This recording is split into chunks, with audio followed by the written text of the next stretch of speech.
Preste mucha atención porque vamos a responder todas las preguntas útiles para aquellos que están en las AFP. 4 de los 5 fondos de pensiones registraron intensas caídas en el mes pasado.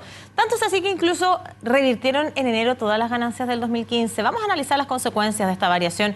Nos acompaña el economista Rafael Garay. Un gusto saludarte, Rafael. ¿Cómo estás? ¿Cómo estás? Muy buenos días. Gracias por la invitación. En primer lugar, ¿qué tan dramática fue la caída de los fondos de la AFP? Mire, yo te pondría un contexto un poquito más amplio a nivel internacional. La pregunta es qué tan mala fue la apertura de año bursátil en general. Y te doy para eso 3 indicadores. En la primera semana de enero tuvimos la peor caída de Wall Street en 84 años, la peor caída de la bolsa china en la historia, y en promedio las bolsas, digamos, del mundo cayeron la peor caída en 46 años. Entonces, obviamente que fue una apertura muy dura. Yo miraba, ¿cierto?, dentro de este contexto de los cambios de fondos, multifondos, etcétera, algunas empresas que recomendaron, por ejemplo, el 22 de diciembre cambiarse al fondo A, cuando en realidad eso era totalmente, yo diría, no solamente equivocado, irresponsable. Piensa tú que la gente que se cambió el 22 de diciembre, se le ejecutó el cambio entre el 27 y 28 de diciembre. El primer día hábil del año 2016... que fue el 4 de enero, ¿cierto? Yo estuve monitoreando las bolsas ese día, tú tuviste caída en algunos casos de 7% en algunas bolsas. Entonces, lo primero es entender que esto es un fenómeno global. No tiene que ver solamente con el sistema de pensiones chileno, más allá que yo creo que el sistema requiere modificaciones, pero por ejemplo, los fondos soberanos japoneses que respaldan los fondos de pensiones cayeron más de 8%. Los mejores fondos administrados del planeta, que son los fondos noruegos, cayeron más de 4%. Los fondos americanos cayeron cerca de 7%. O sea, esto es una cosa generalizada y tiene que ver con una apertura de la renta variable en los mercados globales muy dura, sobre todo en las primeras, yo te diría, la primera semana del año 2016.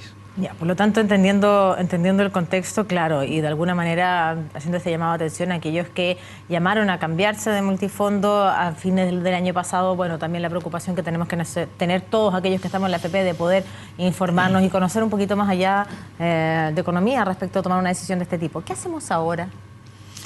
Depende de qué estrategia has seguido. Y por lo siguiente, yo el 28 de diciembre recomendé estar protegido o liquidar posiciones de renta variable. Esto es válido para los fondos de pensiones, válido para los fondos de inversiones, válido para varias cosas, digamos. Incluso para los que tienen, por ejemplo, fondos mutuos en accionarios también, que también tuvieron caídas muy fuertes a comienzo de año. El punto es que si tú tomaste una mala recomendación y te cambiaste el fondo A a fines de diciembre, probablemente recibiste el año nuevo y estás toda la primera semana en el fondo A, hay una parte importante que internalizaste por una mala recomendación. Yo creo que este año es un año donde, como decimos en el área de inversiones, tú deberías tener poco apetito por riesgo. Eso significa que uno no debería salirse, yo diría, un rango entre el fondo C y el fondo E durante el 2016 completo. ¿Todos? ¿No importando la edad que tengamos? Mira, lo que pasa es que hay recomendaciones generales de las cuales yo soy bastante enemigo, porque depende el sexo, si eres hombre o mujer, depende la edad, depende tu propio perfil de riesgo. Hay gente que puede ser un poco mayor y le gusta el riesgo, por lo tanto, perfectamente puede estar en el fondo A.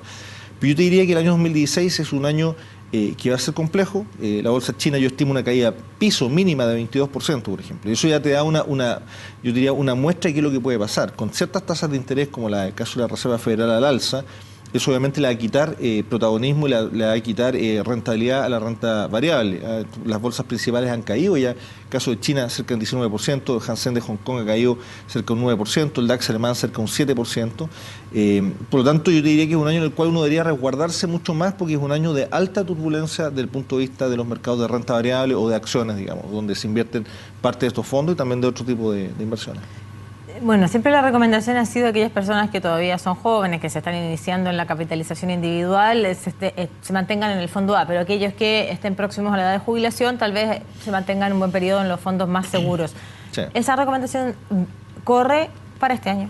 Mira, yo creo que es válida, pero así todo, yo creo que a los más jóvenes, así como me hubiese gustado que alguien me hubiese recomendado a mí mismo el año 2008, frente a la caída fuerte que hubo por la crisis subprime, moverse a un fondo de menos riesgo. Yo creo que perfectamente hay gente incluso que es más joven, podría resguardarse si es una estrategia más permanente en el fondo C. Creo que quiero decir con estrategia más permanente. Hoy en día hay muchas empresas, tú conoces varias, me imagino, que están recomendando cambios de fondo.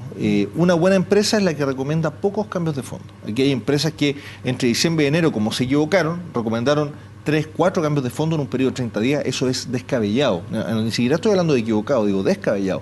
Irresponsable, porque al final del día estas empresas, recordemos que varias de ellas ni siquiera están en el registro, ¿cierto?, de asesores previsionales. Por lo tanto, el costo que tiene esa empresa de equivocarse para esa empresa es cero y el que paga al final del día es el afiliado con menor ahorro. Entonces, yo creo que hay que ser muy responsable en un año, insisto, donde hay mucha turbulencia financiera. Creo que es mejor resguardarse, y tú puedes tener una estrategia mixta, puedes tener 50% de tu fondo, por ejemplo, en el fondo E, 50% en el fondo C, pero creo que es un año para protegerse. Ahora, es cierto lo que tú dices, o sea, si una persona está cotizando, tiene, no sé, 22, 23 años, bueno, está a 40 y tantos años de jubilar. Para esos efectos, claro, es una persona para la cual las caídas del año 2016 podrían ser una anécdota cuando tú miras 40 años hacia adelante, ok. Pero siempre es mejor prevenir.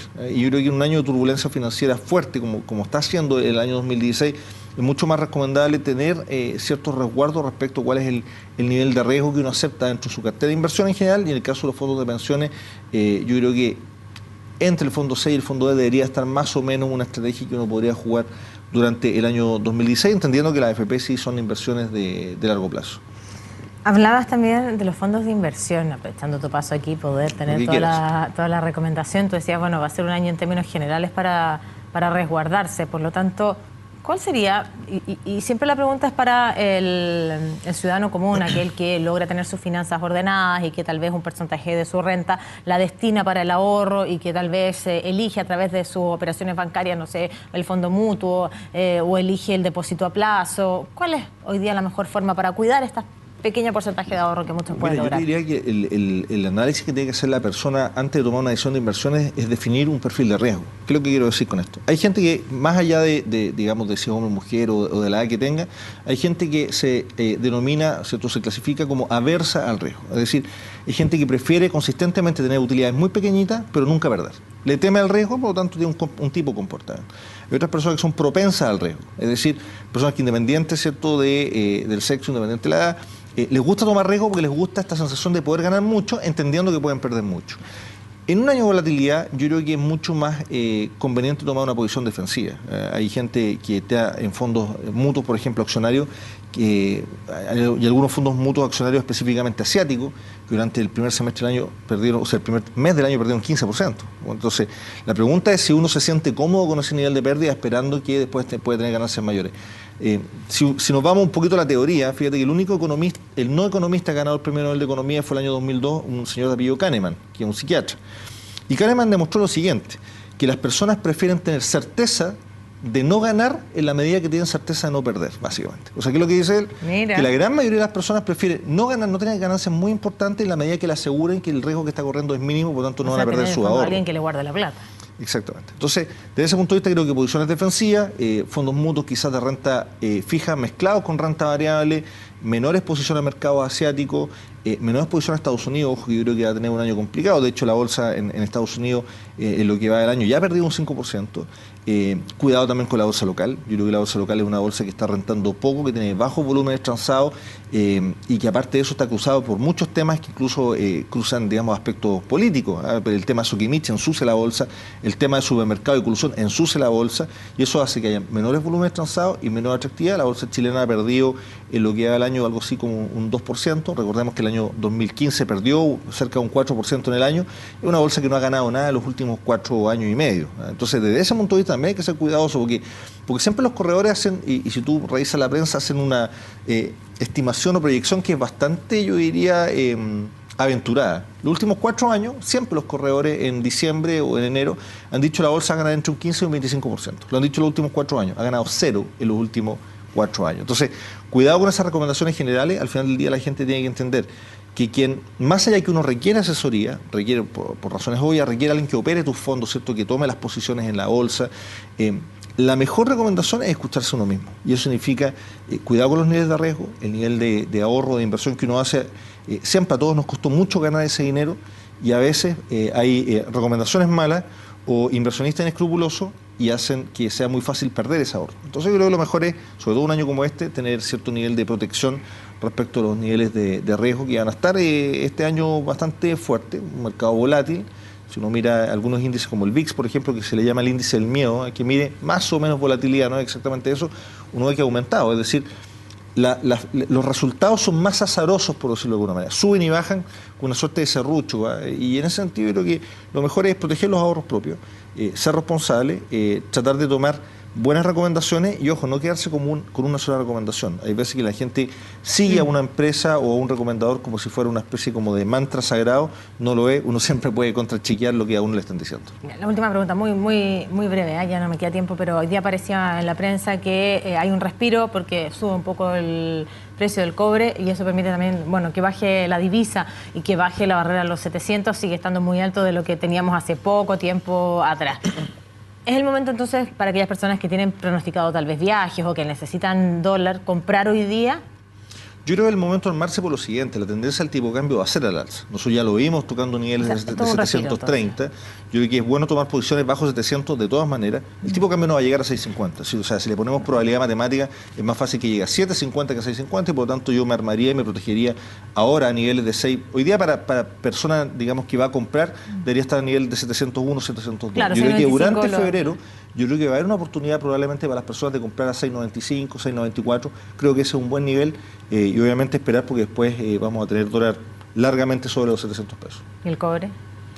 Cobre, yo no creo que el cobre tenga un espacio muy importante para llegar por arriba de los 2.20. Y eso significa menor recaudación fiscal y significa obviamente presión sobre la caja pública y significa también menor cantidad de divisas circulando y eso es parte de la presión que tiene el tipo de cambio y parte de por qué, ¿cierto? Cuando cortó $2 hacia abajo, de por qué llegó a 735, 734, tiene que ver justamente con un bajo precio del cobre, por lo tanto menos dólares disponibles en la economía. Recordemos la frase del ministro de Hacienda, yo creo que fue lapidaria, la contribución por cobre al erario nacional este año va a ser cero. Yo creo que eso lo resume todo.